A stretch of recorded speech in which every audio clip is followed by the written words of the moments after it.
how can we promote the idea of developing skills to students? Because many students here in Sudan think it's about certification and getting certified.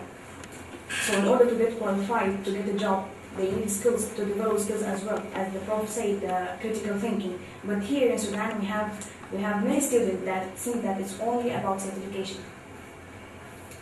How can we promote this idea of developing skills? Well, see, different people will have different goals for future. Somebody said, for example, in the US, you have 4-year college, 2-year college, and graduate schools and all this. So, depends on what your future goal is. You go to an appropriate institution, and so if somebody says, I only need to get a skill to do this kind of job, then they will have to go to that to learn the skills.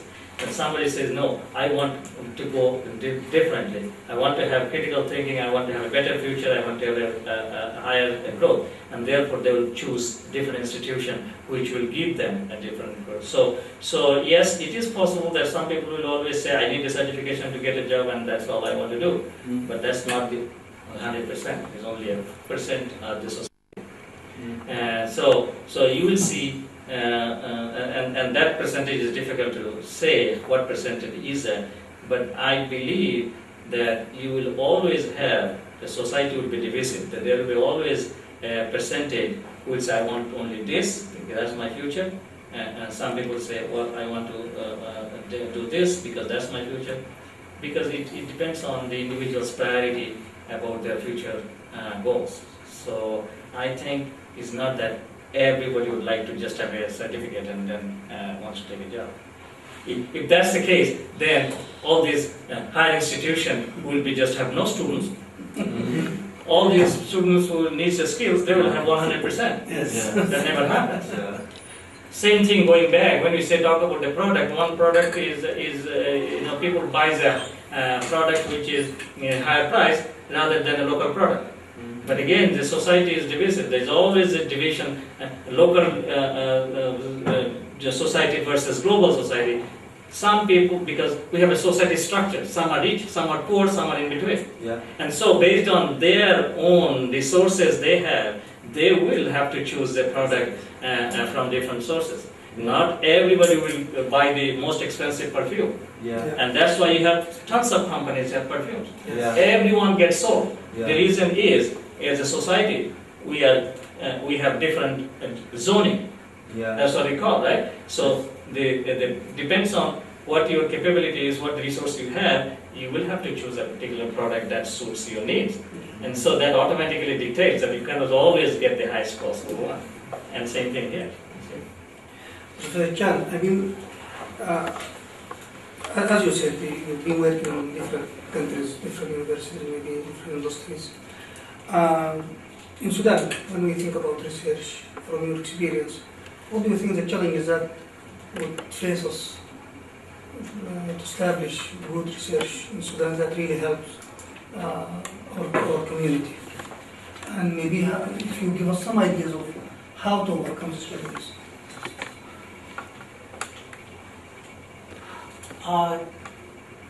As a university, you need to, teaching the basic is the requirement, right? And now we're adding more requirement that we need to know what, try to understand the industry. It would be helpful that to have more dialogue with the industry too, so that basically when you are more aware of the problem in the country, whether it's health problem, whatever problem, you are more aware, network problem, communication problem, it gives you more idea of how to do research.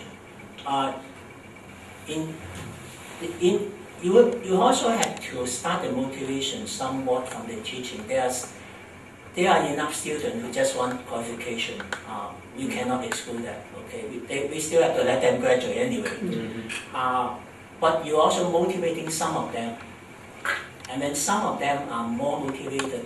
They are the ones who will create jobs, start business, start company, and the rest who need qualification will benefit from them too. Yeah. So as the top universities in the country, you have the role to train some of those people. And starting from the classroom, you are getting more aware of problems. Not just from the I give you an example. Many years ago, I tried to do research, but then I was also interested in education, and there was a university in State University in San Jose. They set aside endowment to find someone from the industry to be a visiting chair professor, only for 2 years. Only for 2 years, to bring something new to the university. So for me, it was a different perspective because I've not been teaching, and now I interact a lot of students. But what I'm teaching is very different from the style of other people, because I keep asking them the problem they have. And then besides teaching network and communication, one of the courses they asked me to teach is on probability. And in probability, the textbook will tell you, give all examples of how to pay the car and also on. The whole book with examples on how to pay the book, how to gamble, how to do probability. And I don't think that it's appropriate to teach probability. So you look at so I have to think very hard, what are the real problems in the society, and set that as questions in the homework. The homework questions are not on how many cars you pick, how many in the probability of what. But what is the big problem? What's the probability of things that are happening in your life? And it's not a new problem. It's not anywhere more difficult than regular mathematical problem. Mathematics is nothing more difficult. But some students find those problems very difficult because they are used to think of gambling. And as a electrical engineer, you learn probability because you are looking at the problem in the network. There's so many different areas. And it was an extra job for me because I cannot find those homework assignments from the textbook. I have to come up with many different ideas. What are the problems in the real society? What are the problems in engineering and so on? Try to create those problems. And students try to think differently at that point. They're starting that from the second year. Try to think differently. What's like learning is not memorizing the book, learning from the book. It's trying to open yourself. And that experience is because I also benefit from it because I have been in the industry and give me the exposure to learning. But the university also benefit by having that different perspective. And when I left all my lecture notes, all the teaching material, they all videotaped. I gave that to the students. You have people in Sudan, you can try that model. I mean, in the university, it's hard to create a new position, okay? But as an endowment for a temporary 2 year in one field, you don't. Those people may not want to come permanently, okay? If they had a job in industry, they want to come, but if they spend a couple of years. And the same happened when I was at ICT Labs. At that time, ICT basically they gave that donation, and we have some engineers would like to donate 1 year of time at the university to help those universities. And that perspective is very different. And it can also create a lot of the dialogue with the other colleagues, and we talk to each other, because I have to learn from them how to teach. And they also ask me. So there are many events, but you have to start something. Okay, I'm not telling the whole solution. Definitely. But these are some of the small trials that people try. Yeah. What do you think other challenges that countries? Other countries of Sudan? Challenges of Sudan? Yeah, I mean, of course, this conference is one of the purposes of this conference is to start to establish research. But we fear of the future, maybe it's be successful or not. So, what are the challenges that we should be expecting? Challenges means that whether you can continue organizing conferences? No, it's not only about conference. I mean, the conference, definitely this conference have drawn the attention of so many academies and industry about research. But from now on, I mean, I know some people started thinking about research, but they always fear, do we have enough skills? Do we have fund? I mean, they started to put like some obstacles, fearing of the future, whether we can carry on doing research, having more conferences, or so. I mean, from your own experience, what challenges that you have faced to establish good research? Well, there is always a challenge, and you always have to come up with a solution to overcome, and that's that you have to figure it out, and that's why we do collaboration. That's why we find out different quality and different types of conferences where you know that I will be successful in publishing. And here is an example. Suppose you are all by yourself and writing papers, sent to a conference, and the conference reviewer says it's not acceptable. Happens all the time. So you get discouraged. And of course, what you do, you review based on the comments from the experts. That's what you think that is experts. And you revise the paper based on these comments and send it again to someone else. Keep in mind, now we are taking another challenge because now the reviewers are completely different. Yeah. Their background different, the way they think is different, they will look at it is different, they will analyze differently. Therefore, you can come up with again another rejection. Yeah. That's another challenge, correct? Yeah. So the question is that, and people get, now that comes back, that people get highly discouraged that I wrote a paper, got rejected 2 times, 3 times from 3 different conferences. Yeah. What do I do next? Naturally, you need help. So you try to find there are multiple ways to do it, to overcome.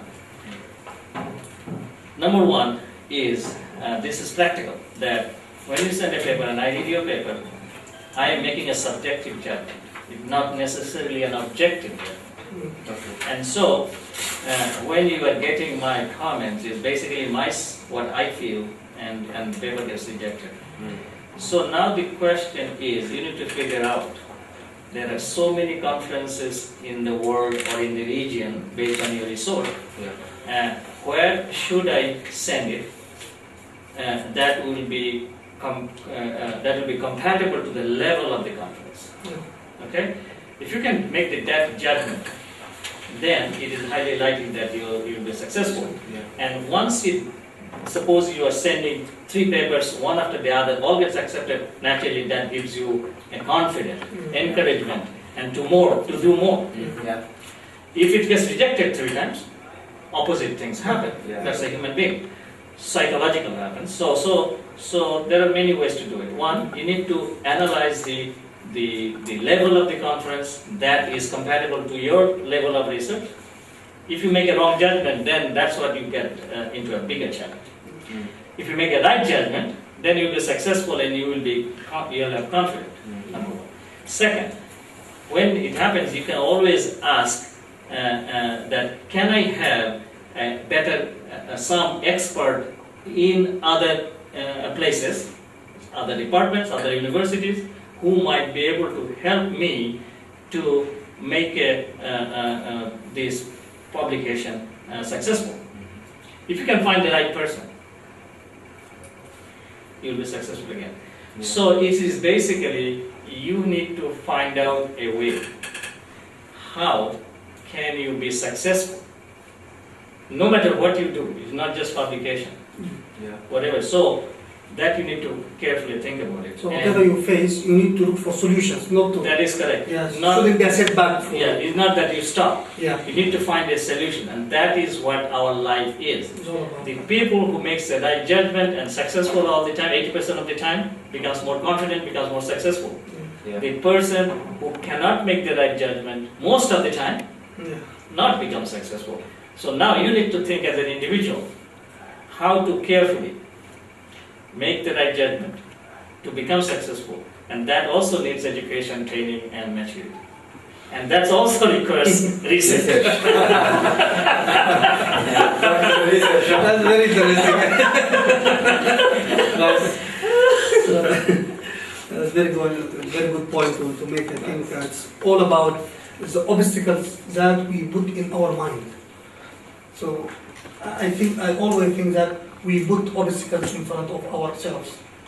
Maybe they are not there. Maybe they might not even happen. But when we have this fear, we think, well, it might happen. So why should I go that way if it's going to happen? But it might not happen. And even if it does happen, at that time we might find a solution. So why don't we just go ahead and try to? So I think it's a very good discussion, but we have to close this discussion. I really need from both of you a message for our young students, because most of them, I mean, at least the students that I have here in school, they need to hear a message from you. But please, before that, doctors, what did you see during this visit to Sudan? Your look was different. There is a different view to Sudan now? You are in Sudan now. What you expected and what you saw? I did not really have expectation that specifically in my mind, because I travel all over the world. Okay. And so I have a consistent expectation that I will go and learn something new, see something new. Okay? Exactly the same thing happens here. I came here and I saw something very different. It's a different country, different types of people, but I saw the people here, the way I saw the attendance of the conference, people are very serious and they want to grow based on the resource they have in this country. And so the question is, they probably need help, and we all should seek help and get help in order to become a true successful person. And that's what I see, and based on what I saw, and based on the activities that I'm involved in, I would be glad to get involved in collaboration with the people in Sudan and the universities in Sudan, and try to help as much as I can based on my experience and resources I have. Okay. John?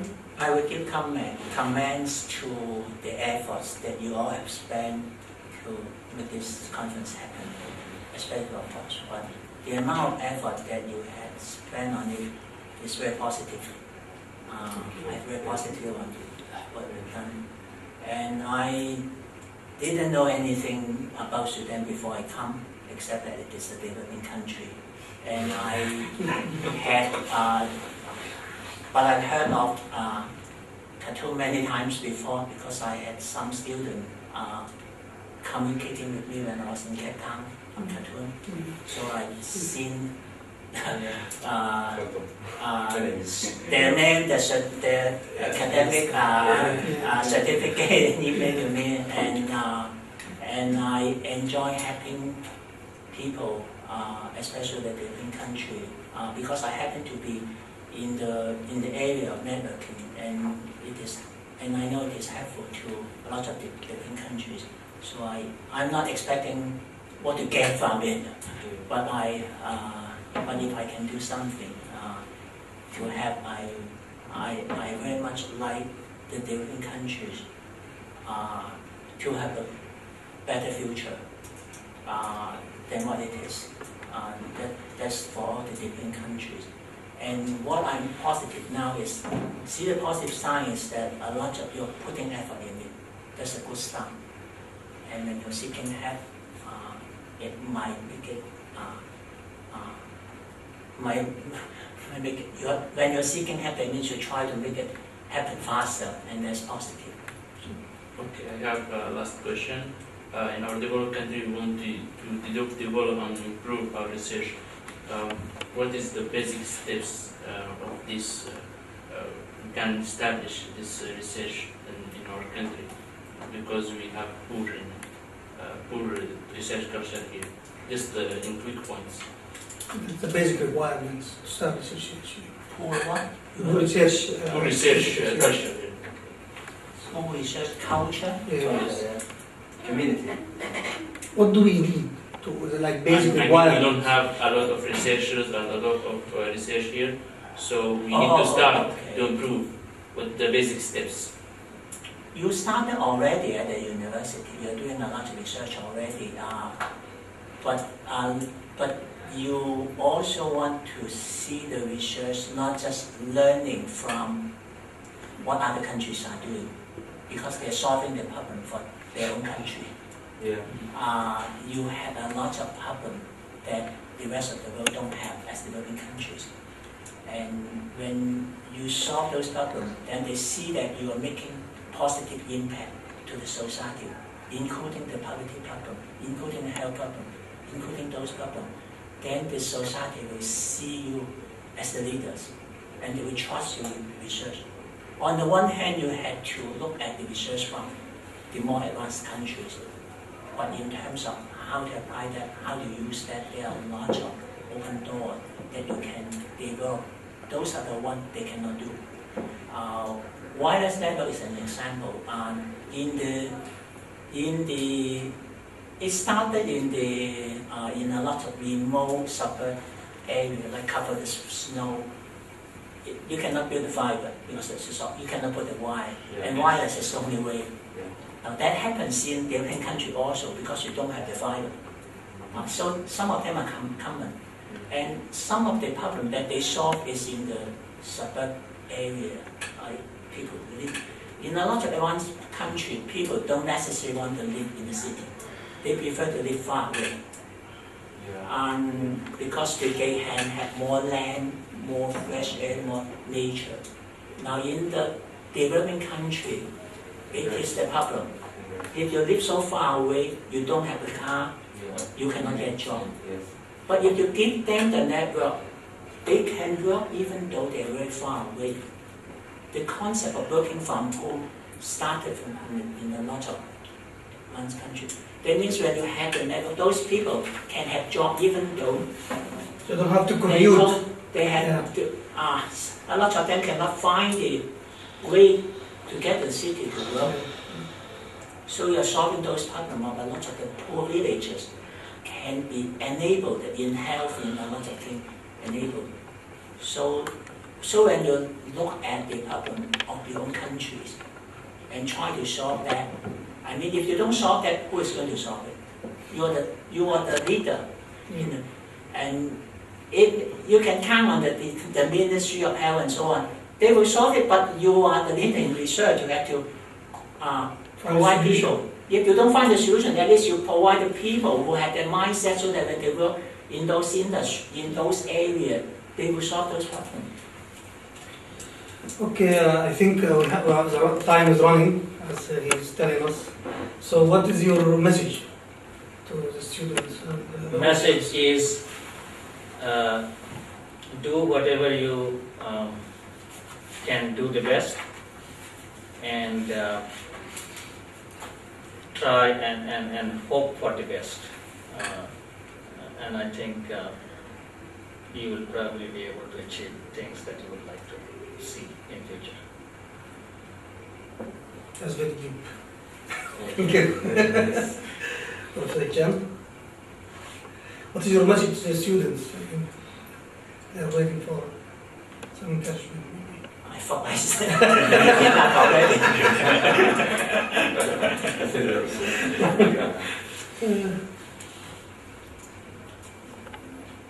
I hope you enjoy the career because you're really, in research, you're really contributing to the society and make the human life better. When you go for that process, I mean, when you get a research, you get a job, your life will be improved. And what I normally advise the students is also remember those people who are disadvantaged. You are the leader in the country, you're the future of the countries. When you are in that position, don't just concentrate on what you have, of what lifestyle you have, but also remember those people and how we can help them. Thank you very much. I think your messages are very clear and they're really promote students, the young people to work hard to do something for the people who really need their help. I really enjoyed the discussion. I really enjoyed having you with us, and I'm sure our students really enrich the discussion with their questions and the point that they raised. And I hope to see you once again in Sudan, or maybe you see us somewhere. Maybe you will have our student at some point of time as your student, your researcher. We really hope that to benefit from experience and the knowledge that you both have. Thank you very much. We are very honored to have you in Sudan. Thank you. Thanks for having me. Thank you. Thank you very much. Thank you for the students. And I think I forgot at the beginning, we need really to mention your names. I mean, if you can start from there. Okay. So, محمد المدثر which university? University of Khartoum, Faculty of Faculty of Engineering. Engineering. Ustaz Hassan, Electrical and Electronics Department, Khartoum University. مجاهد عز الدين, Electronics Department, Sudan University for Science and Technology. النور أحمد خليفة, Electrical and Electronics Engineering, Electronic System Software Engineering Department, University of Khartoum. Iman Osman, University of Khartoum, IT Department. Iman Mahmoud, Faculty of Mathematical Science, Khartoum University, IT Department. Sam Tassim, Electrical and Electronic Engineering, Department of Communication Engineering. And finally, it's me, Muhammad Abdullah Khalil, from Department of Computer Science, University of Khartoum, and the manager of the banking technology at the Nil Bank for Commerce and Development, and the founder of the Technology Horizons Network. Very thanking for all of you, and we hope to meet again. Thank you very much.